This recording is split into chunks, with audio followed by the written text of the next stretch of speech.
तो गाइज आज की क्लास को लेकर के हम लोग रेडी हैं। आइए स्टार्ट करते हैं अपनी क्लास को फटाफट से। ओके, इंग्लिश की प्रैक्टिस सेट है एसएससी एग्जाम के लिए विद कंप्लीट एक्सप्लेनेशन। तो जितने भी क्वेश्चंस हम लोग इसमें डिस्कस करेंगे सारे कंप्लीट एक्सप्लेनेशन के साथ होंगे। तो आइए फर्स्ट क्वेश्चन पे चलते हैं। पहला क्वेश्चन है, क्वेश्चन को ध्यान से पढ़िएगा। Ram with his friends in the guest room are celebrating his birthday. यहाँ पे कुछ भी बताने से पहले मैं आपको एक रूल बताता हूँ, इसको आप ध्यान से समझिएगा। रूल क्या है, जो फार्मूला का रूल है वो ये है कि अगर कभी भी आपको कोई नाउन मिलता है, उसके साथ कोई प्रपोजिशन आता है और फिर एक नाउन मिलता है, तो ऐसे सिचुएशन में ये जो बीच में प्रपोजिशन है और इसके दोनों साइड नाउन, इधर भी नाउन है, तो ये बताता है कि जो फर्स्ट वाला नाउन है, ये जो फर्स्ट वाला नाउन है, इसी के अकॉर्डिंग हम लोग वर्ब का यूज करते हैं। This is the rule. तो इस रूल को आप फाइनली याद कर लीजिएगा कि नाउन, प्रपोजिशन, नाउन अगर आता है तो उसमें जो वर्ब लगाया जाता है वो फर्स्ट नाउन के अकॉर्डिंग लगाया जाता है। ये क्लियर है आप लोगों को? तो इस सेंटेंस को जो आप पढ़ेंगे, राम विथ हिज फ्रेंड्स, यहाँ पे विथ नाम का प्रपोजिशन है, यहाँ पे राम नाउन है, हिज फ्रेंड्स भी नाउन है। In the guest room are, अब यहाँ देखिए आर को आप नोटिफाई कीजिए, आर लिखा हुआ है, ठीक है।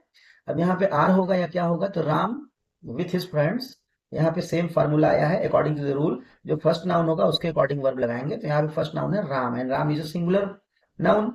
तो आप सिंगुलर नाउन के अकॉर्डिंग यहाँ पे राम में आर लगाना गलत होगा, यहाँ पे राइट ऑप्शन क्या होगा, इज। तो आप इज सही कर लेंगे। ओके, चलिए बढ़ते हैं नेक्स्ट क्वेश्चन की ओर।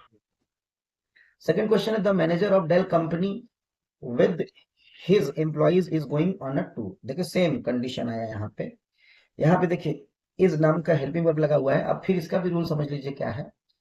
रूल बहुत सिंपल है। तो यहाँ पे एक रूल बताते हैं आपको, उसको आप समझते चलिएगा। आप नाउन आता है, प्रपोजिशन आता है, फिर नाउन आता है, फिर प्रपोजिशन आता है, फिर नाउन आता है। तो चाहे जितने भी नाउन्स आ जाएंगे, सब में वर्ब जब भी लगाना होगा तो that will be according to the first noun. तो पहले नाउन के अकॉर्डिंग इसका वर्ब लगेगा, ठीक है। तो पहला नाउन अगर सिंगुलर होगा तो सिंगुलर वर्ब, अगर प्लूरल होगा तो प्लूरल वर्ब। तो अब यहाँ पे देख लीजिए, द मैनेजर लिखा है, यहाँ ऑफ प्रीपोजिशन है और डेल कंपनी इसका नाउन है, फिर विथ प्रीपोजिशन है, फिर हिज एम्प्लॉइज नाउन है। यहाँ पे मतलब एक नाउन यहाँ पे, आई मीन प्रीपोजिशन, एक प्रपोजिशन यहाँ पे।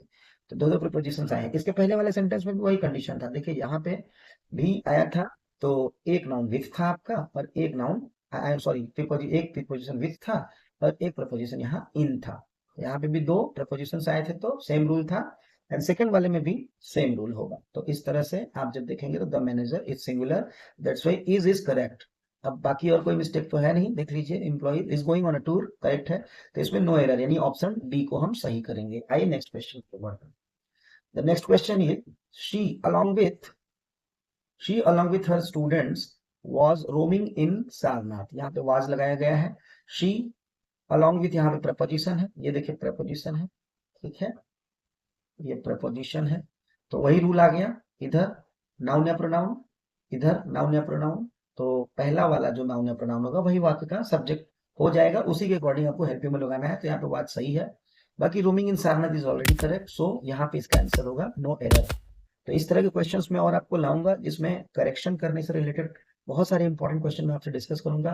That's all for today. अगली वीडियो में हम लोग फिर मिलेंगे। Thank you so much.